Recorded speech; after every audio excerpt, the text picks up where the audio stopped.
Hey everyone, welcome back to Blakesley Acres. I'm Joe. Just wanted to hop on and make a short video talking about the pasture management stuff that I've been doing the last couple of years. I don't rotate every day. I'd like to, I just don't have the time to right now, but I do rotate at least once a week. I try to twice a week. I need to get more fencing supplies so I can do that, make smaller pastures and stuff, especially some of these bigger paddocks I got down on my neighbors. But I just wanted to show you guys something. I fed some hay. I didn't roll it out just because I didn't have the means to, but just the spots where I fed hay last year, I went through and I knocked it out, flattened it out and leveled it off, and then I overseeded it. It took a little while longer than the rest of the grass to take off this year. We're halfway through June and it's starting to come in really nice now after we got the last rain. But you can see the difference, difference in the grasses. This was recently just grazed on. You can see how much greener this is, and there's some peas right there. In that seed mix that I put in, there is some turnips coming in, some rape. Oh, look at all the clover. This is stuff that wasn't in this pasture before.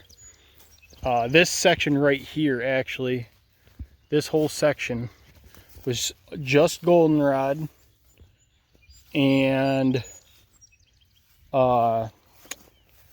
can't remember the term for the other, but you can see on this side I fed bale here too, and it's coming in a lot nicer. I'll show you a spot that I didn't feed hay on.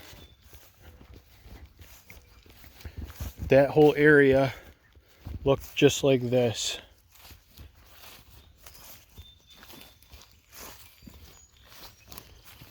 Goldenrod, no grasses. Got a little clover coming back in there. See some of the oats and stuff coming in right here that I overseeded. But yeah, just got to keep working at it. I plan on trying to get some fertilizer out here on spots, and I got a lot of rabbit manure I need to get spread out.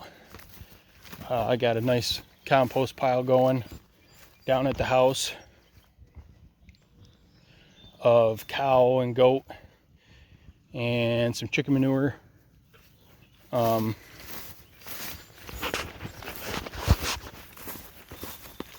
Switch water buckets.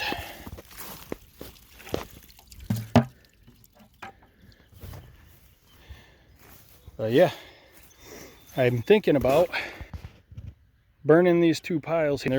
They're big piles. There's some whole pine trees in there, and using the ash from those piles, I want to spread it out on some of the less fertile areas on my property and the neighbors. And this fall I'm going to be spreading all that compost, because that would be some of it's going to be a year old, some of it will be from this winter.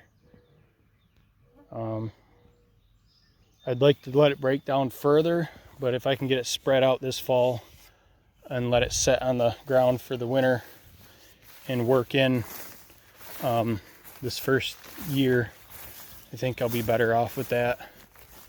But this is, I'm not doing anything fancy. I'm grazing, mowing, and buying some small things of seed here and there and spreading it out when I can. I do try to spread no more than a week before I think it's going to rain. I say think because the forecast seems to never be right. But we got rain coming up here this week again, thankfully. So I'd like to try to pick up some more seed. Try to pick up some more seed and spread another layer. And this right here too, you see how thick this grass is versus what it was over in that other spot. This whole thing was like that. This whole pasture was goldenrod when I started, just like my neighbors. And the difference between this and what I fed hay on is pastured poultry. The nitrogen from their manure really gave one heck of a jump start to those grasses that were over there. And yeah, it's amazing the difference that those having pastured poultry on the pastures. And I'd really like to extend that out farther into my pasture this year. Now I've got a water line out there. I'm thinking about switching up my watering system to accommodate these chickens a little bit nicer, and it'd be nice to get them out here in the pasture farther to get some more fertilizer on this upper field. So yeah, it's a work in progress. You know, it's not going to change in a year or 2 years, you know, significantly, even though it really has. I mean, all my fields were thick brush, goldenrod, and just mowing and grazing and getting animals on here and getting a little bit of seed spread out has made a huge change in these pastures. And just, you know, it's a couple of them two seasons, some of them are 1 season, and some of them are, this is the first year I'm doing it. And hope I keep gaining like that. And I'm hoping that I can build up these pastures so I can get a higher stocking density on the pastures that I have. So that's the goal. Right now it seems to be working out. I mean, you know, it's not perfect yet, but never will be.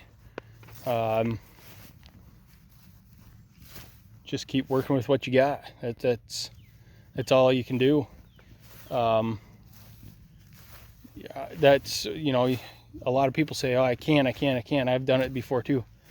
You know, I can't afford that. I can't afford that. Well, I'm doing it. I'm doing it on little to no income right now from the animals. I do get some. This year we're switching it over to a business mindset instead of a homestead. So I got to do better things to make this more profitable. So that's what we're doing. I'm researching a lot more stuff. I'd like to build a tank and try to do a bulk compost tea and spread on here and aerate it and stuff, because it seems like it's a really good way of getting good fungus and bacterias and microorganisms in the soil, and getting the soil a boost, especially this soil here. All my land that I'm farming has been neglected for so long.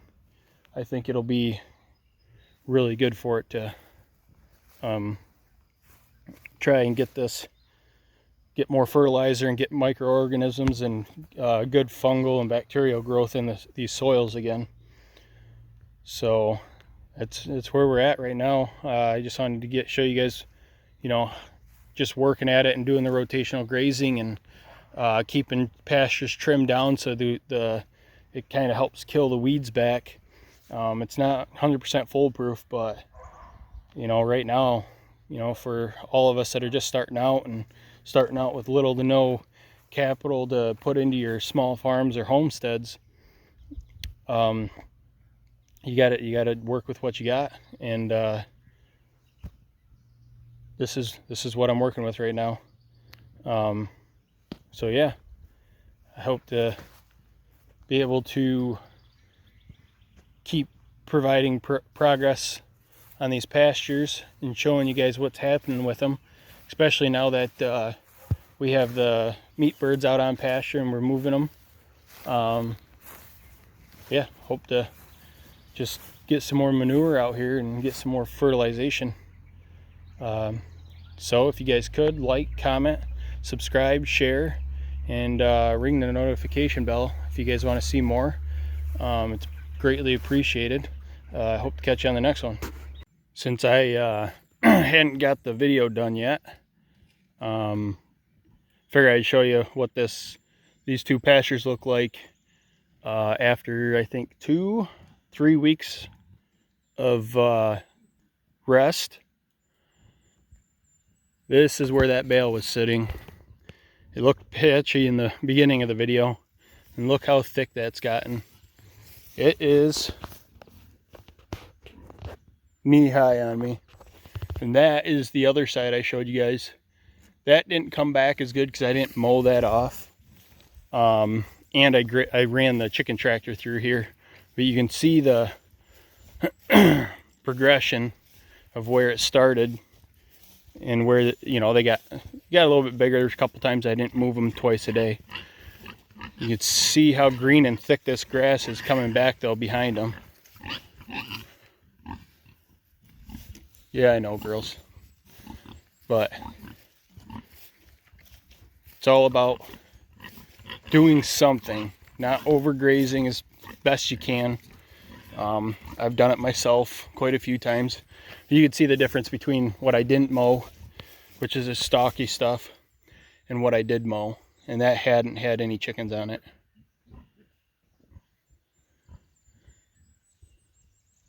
This year it hasn't had any chickens on it. But then you can really see the line of